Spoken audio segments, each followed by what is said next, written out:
On Air, le récap. 3 avantages à ce métier de scénariste / consultante en scénario /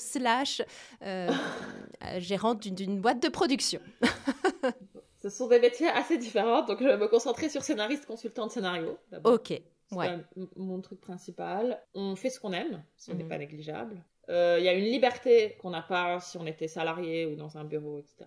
Et les rencontres et les sujets sur lesquels on travaille. C'est un métier pour moi de rencontres, de discussions.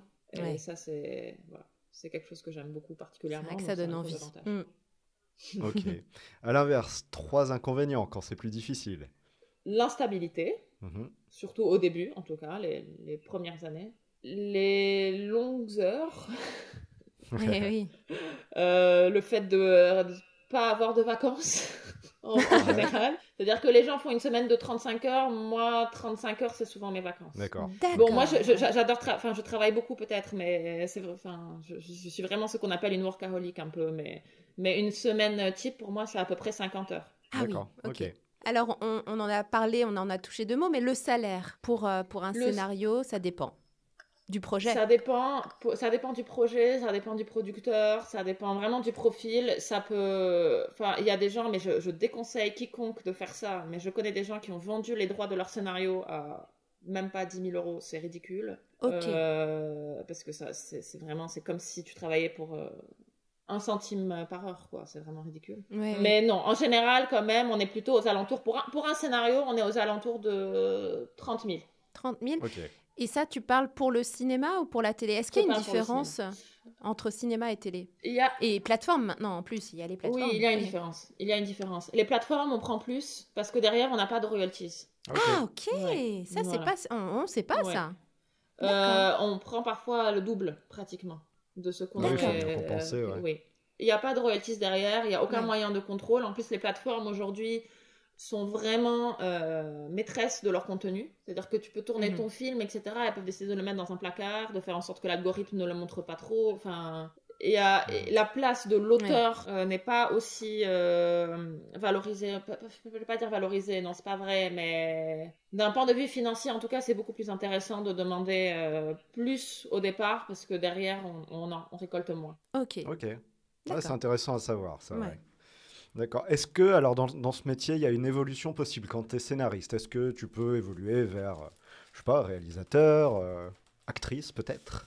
Actrice, ce n'est pas pour moi.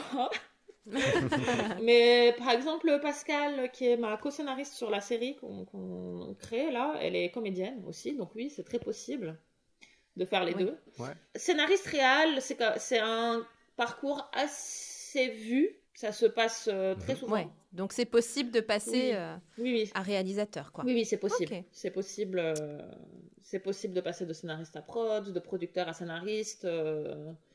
Il y a même des gens que je connais qui sont plutôt techniciens, donc dans le côté plutôt image, caméra, lumière, tout ça, qui finissent par réaliser ou par écrire. Donc, il n'y a pas de recette. Donc, les études, toi, tu as fait une licence suivie de la FEMIS. Oui.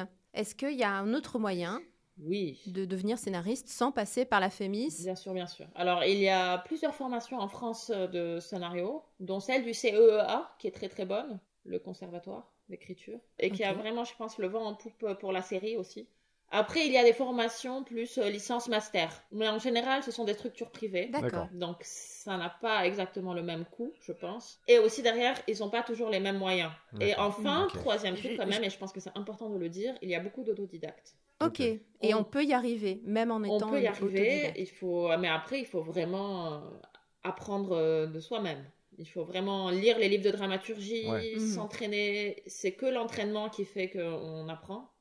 En fait, on apprend en faisant dans ce genre de métier. Donc, c'est tout à fait possible. C'est juste que l'école, en général, t'apporte un réseau. Si tu es seul dans ton coin, ça va être difficile au début d'établir un réseau, mais c'est plus compliqué. On s'accroche, on y arrive, je pense. D'accord. Selon toi, quel est le profil idéal pour faire ce métier? Quelles sont les qualités qu'il faut avoir? Il faut être passionné, être patient, et je pense qu'il faut être empathique. Parce que souvent, voilà. Oui, pour pouvoir décrire des personnages. Pour pouvoir se mettre dans la tête d'un personnage, pour l'écrire.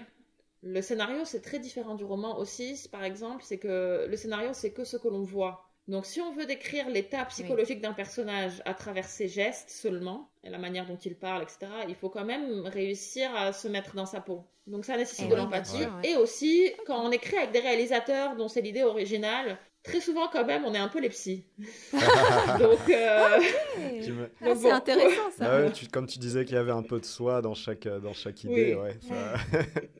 Et puis, à contrario, les défauts éliminatoires. On ne peut pas être scénariste si on n'est pas capable d'accepter la critique. Eh oui. Parce que c'est beaucoup d'allers-retours. Un scénario en moyenne est réécrit, je pense que ça doit être une dizaine de fois. Ah oui. Si vraiment on apprend la moyenne. Donc, c'est quand même beaucoup d'allers-retours où les gens vont te dire ça marche pas, ça marche. Donc, il faut quand même pouvoir encaisser la critique.